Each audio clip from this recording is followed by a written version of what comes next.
Overloading kilig ng Timpaw, yes? Yes! Okay, huwag kayo mag-alala kasi umirit yan, talagang minsan hindi mo aakalain na, nagaling sa'yo yung umirit. Kasi natin itatawa kasi, wala lang, di ba? So, Kat Galang po, kung ipatid what's wrong with Secretary Kim. Magandang hapon po sa inyong lahat at maraming salamat sa inyong time for this afternoon. Opo, magandang hapon po sa inyo lahat. Ako po si Brian C. Gumanda po bilang bando at bandonado sa What's Wrong with Secretary Kim. Maraming salamat po sa pagpunta dito. Hello po, hello po. Hello po, hi! Ako po si Jason Cantara. May damit na ako ngayon. Ako po si Ronald sa What's Wrong with Secretary Kim po. Hello po. Ayan. At ako naman si Franco Laurel, ginagampanan ko po ang role na Robert Castillo, ang tatay ni BMC, na si Paula Avellino at saka si tatay ni Jake Cuenca at asawa ni Janice de Belen. Yes, ayan, napag-usapan natin mga characters nila. Correct. At ito, gusto lang namin malaman na syempre tapos ng itin itong What's Wrong with Secretary Kim. Ano ba yung mga memorable moments nyo dun sa TV habang ginagawa nyo What's Wrong? At habang maingay din yung mic ko. Ano po yung memorable moments nyo habang nagtitipig kayo? Ay po, Sir Franco. Ako, siguro yung mga memorable times namin, yung pag nagkakasama kami ni Paolo, Jake, and Janice, kasi isang buong pamilya kami. Tawanan lang kami ng tawanan behind the scenes. Pag nakita niyo yung mga behind the scenes namin, nagtatawanan lang kami. Pero pag nag-take na, seryoso. Na. Pero yun yung number one core memory ko talaga na napakasaya na makatrabaho. Enjoy lang. Ano po ba yung pinagtatawanan niyo doon, Sir Frank?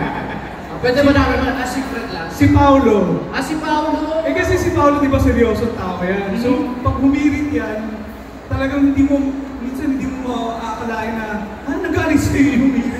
Kasi natin itatawa kasi, wala lang, di ba? So, yun yung masaya kay pagkasama yung buhay. Yes, ako si Miss Ka. Yes, ako. Ano pong tanong? Memorable moments habang ginagawa niyo po yun. Walang memory. Okay. Memorable moments. Okay. Parang lahat. Kasi yung mga eksena ko palagi, si Ate Kai, tsaka si Kim, tsaka si Kuya Nico, si Sir Romney. So yung pamilya liwanag. Ayun, isa yun. Correct. Thank you sa pag-remind, sir. Hindi na makakalimutin ako. Lagi kasi kami kumakain sa set, kami magkakapatid. Pero isa sa most memorable scenes namin, yung pinalabas na ba ito? Okay. Yung pumunta kami sa palaisdaan, tapos tumutong talaga kami sa putikan hanggang dito. Balik talaga? Oo! Hindi kong dumi? Parang gano'n. Yeah, we make dumi until here. Tapos nahuli talaga kami ng mga hito, puro talaga, isda dyan. Sir Brian, kayo po. Memorable moments. Pinaka-memorable moments ko doon. Una-una sa lahat, yung dahil ako po ang driver bodyguard ni BMC, yung nakakapagmaneho ako na napakaganda mga kotse ng Hyundai. Grabe, napakaganda sila. Pero, higit sa lahat, kapag nagsasama-sama kami ng mga barcadests, kasama din sila Angelo Quinto, tsaka sila Fifa Almos, Kaori Onyuma, Gino Vicencio, Gomez Flores, and of course JC Alcantara. Kung nagsama-sama kami lahat sa opisina, ay napakagulo. Wala akong isang moment. Bardagulan, kumbaga. Yes. Sir JC, kayo po. Ako yung sa may puno, yung pag-akit ko sa puno. Puno? Ano meron sa puno? Maganda ako ng puno, sobrang taas. Pero sanay naman ako umakyat. So, ako lang talaga. Sa unggoy ka, parang gano'n. Wow! Mapapanood pa namin yung moments na yun sa Yes.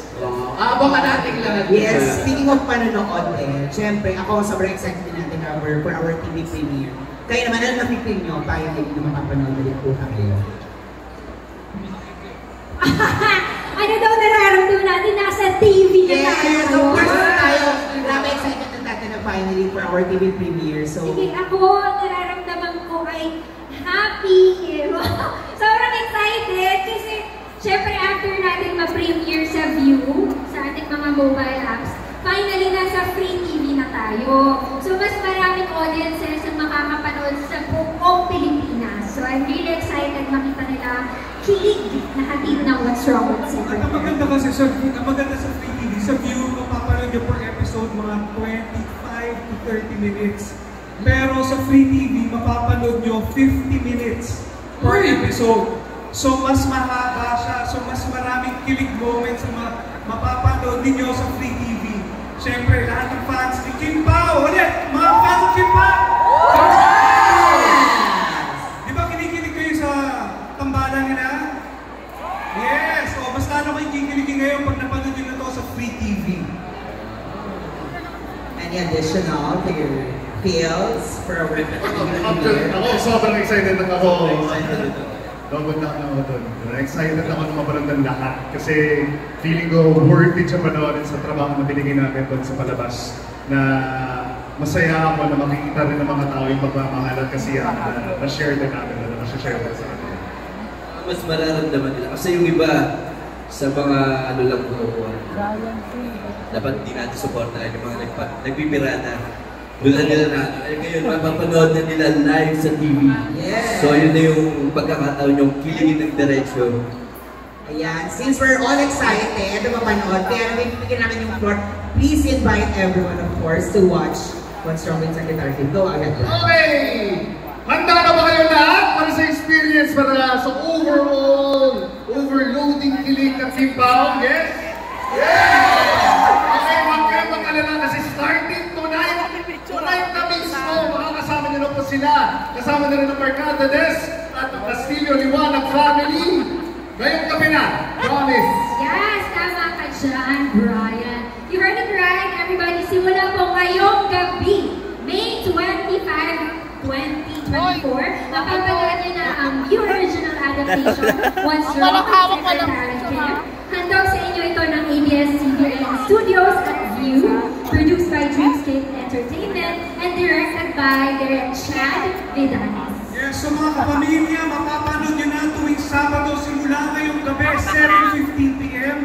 sa Kapamilya Channel at sa A to Z, at 8 p.m. naman sa TV5, at tuwing Linggo naman 7 p.m. sa Kapamilya Channel at A to Z, at 8:15 p.m. naman sa TV5. Simula po yan ngayong gabi. So, excited na ba kayo kapanood ng Kim Pao? Yes,